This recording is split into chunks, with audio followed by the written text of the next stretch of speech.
Hello friends, my name is Eric Cloward and welcome to the Stoic Coffee Break. The Stoic Coffee Break is a weekly podcast where I take an aspect of Stoicism and do my best to break it down to its most important points. I share my experiences, both my successes and my failures, and hope that you can learn something that will help improve your life.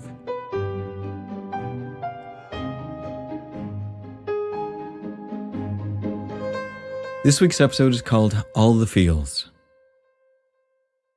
Are you afraid of your feelings?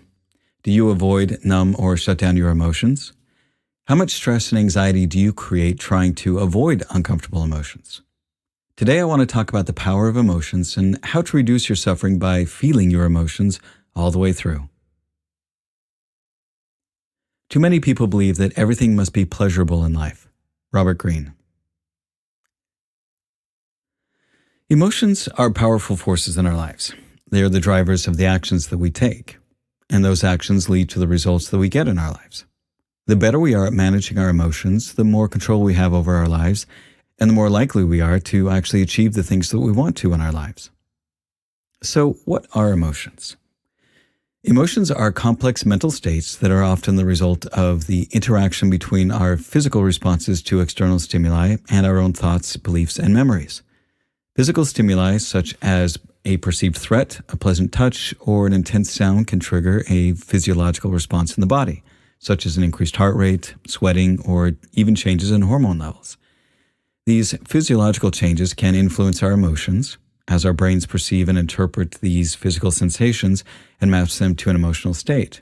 Now, at the same time, our own thoughts, beliefs, and past experience can shape how we perceive and respond to these stimuli, creating a feedback loop between our thoughts, our emotions, and our physical sensations. When we have a strong emotional response to something, it's not just a thought in our minds, but it is something we also feel in our bodies.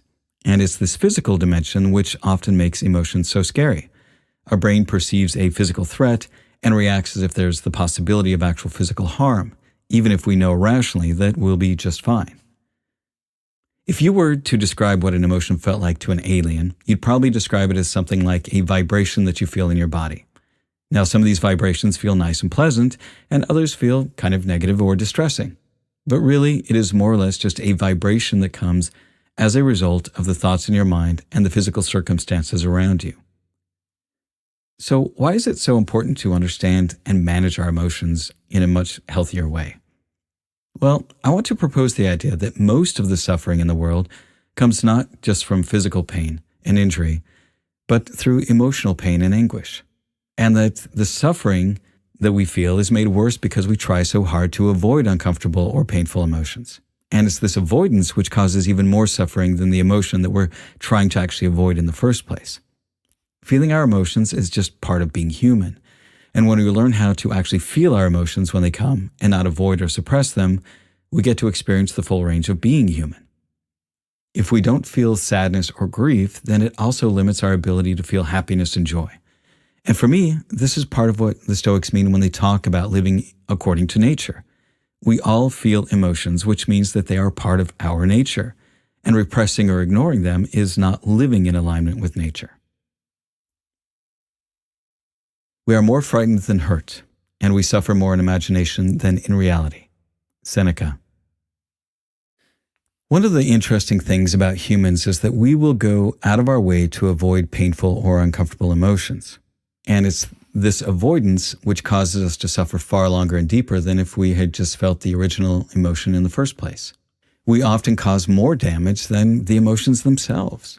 When we try to avoid the emotions that we're feeling, we will often distract ourselves with activities that either numb what we're feeling or just keep us focused on something else. Alcohol, drugs, food, sex, porn are just a few of the things that we use for numbing ourselves. We may also overindulge in other activities to keep our minds off of the feelings that we have. We may work extended hours or binge watch Netflix. We may even spend too much time in the gym so that we can just distract ourselves from processing and feeling the emotions that we're uncomfortable with. An inability to regulate emotions can lead to substance abuse in the form of self-medication to manage difficult emotions.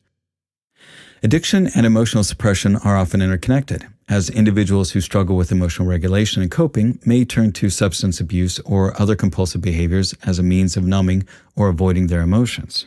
On the other hand, chronic substance abuse can result in further suppression of emotions, as it alters brain chemistry and interferes with a person's ability to experience and regulate their emotions.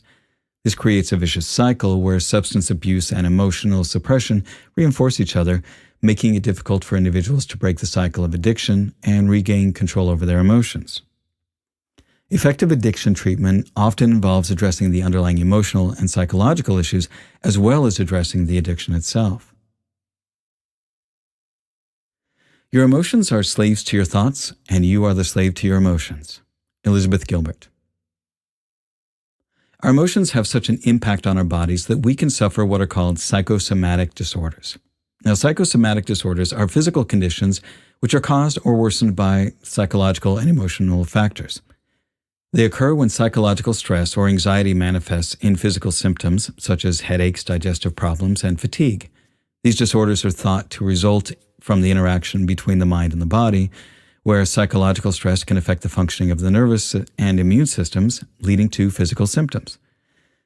Examples of psychosomatic disorders include, but aren't limited to, irritable bowel syndrome, chronic fatigue syndrome, and tension headaches. Treatment usually involves a combination of psychotherapy to address the underlying psychological factors and medication to manage the physical symptoms. The unwillingness and inability to just feel the uncomfortable physical sensations in our bodies has caused more suffering in the world than all the wars humanity has ever fought.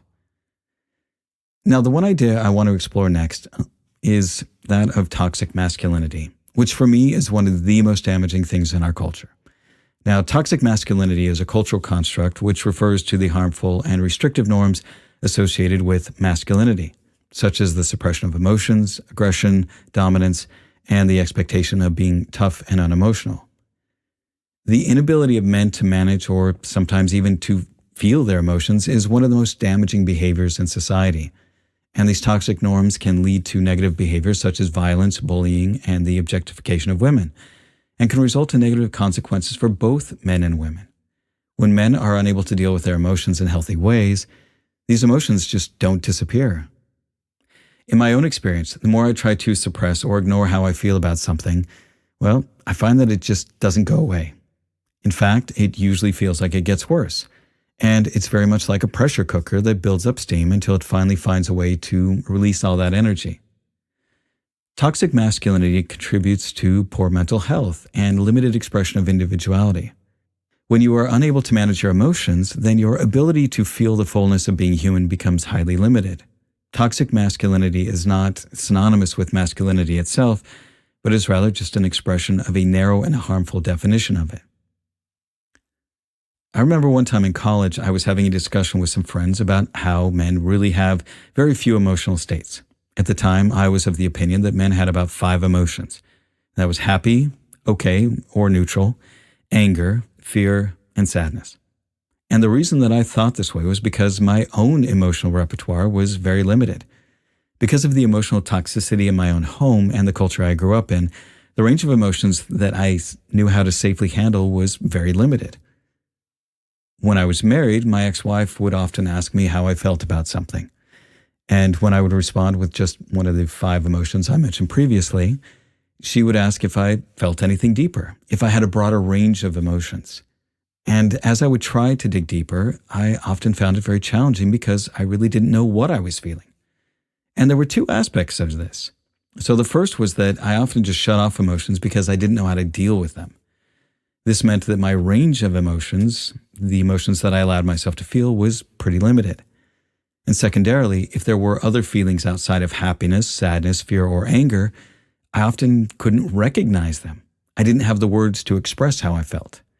And this often led to unresolved emotions, which would sometimes express themselves in fear or anger.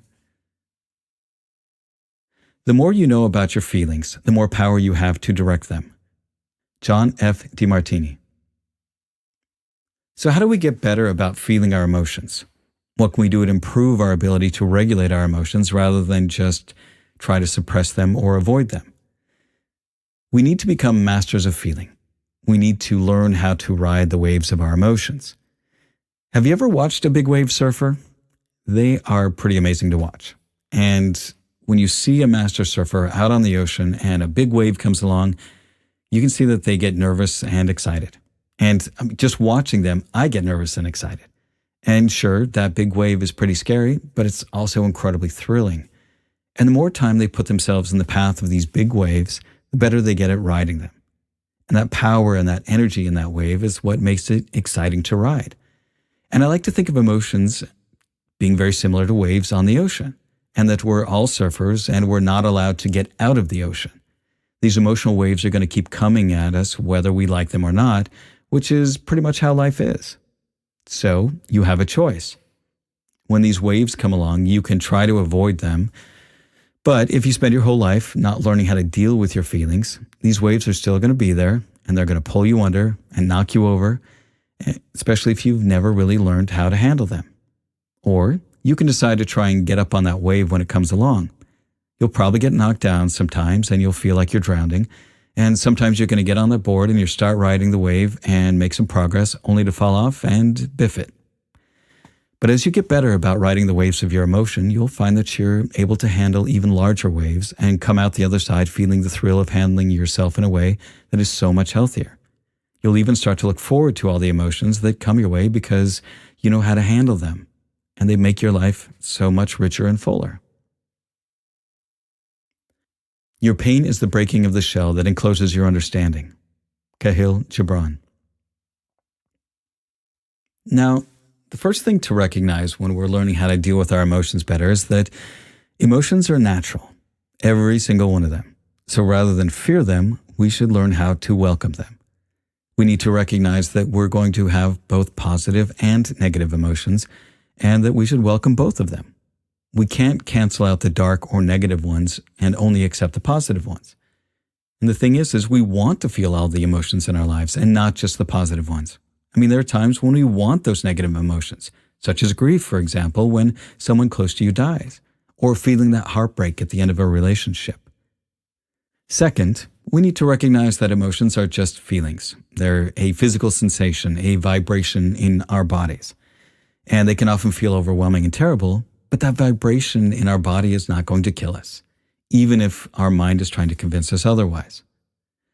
Third, when we have an emotion, the best thing that we can do is just step right up and do our best to embrace it. The more we try to avoid or suppress it, the longer it will hang around. The healthiest and honestly the fastest way to deal with emotions is just to feel them. And the harder that we try to avoid emotions, the longer they stick around. Emotions don't go away, but will show up in other ways. When we stop resisting, we allow our mind and our body to actually process how we're feeling, and then we can let it move through us like it's naturally supposed to. The last thing to remember is that emotions show up in physical ways, and processing them is a physical act. We need to find physical ways to let them through. And I know for me that sometimes when I'm feeling an incredibly strong emotion, both positive and negative, I'll often cry when I just let it pass through me. It's what I need to release all of that energy, and afterwards I feel so much better. I may feel tired or exhausted, but I usually feel much calmer, and I feel clean, like I've purged a whole bunch of heavy energy which was weighing me down. Learning how to manage and regulate our emotions is a skill that we all have to learn if we want to live our best lives. Emotions are a fabric of our lives and are not just something that can be avoided. Try as you might, those waves are going to keep coming after you for as long as you're alive. So you have a choice. Are you going to try and avoid them, only to get pulled under, gasping for air? Or are you going to turn into the wave and ride it like a pro and feel the fullness of your life? And that's the end of this week's Stoic Coffee Break. Be good to yourself, be good to others, and thanks for listening.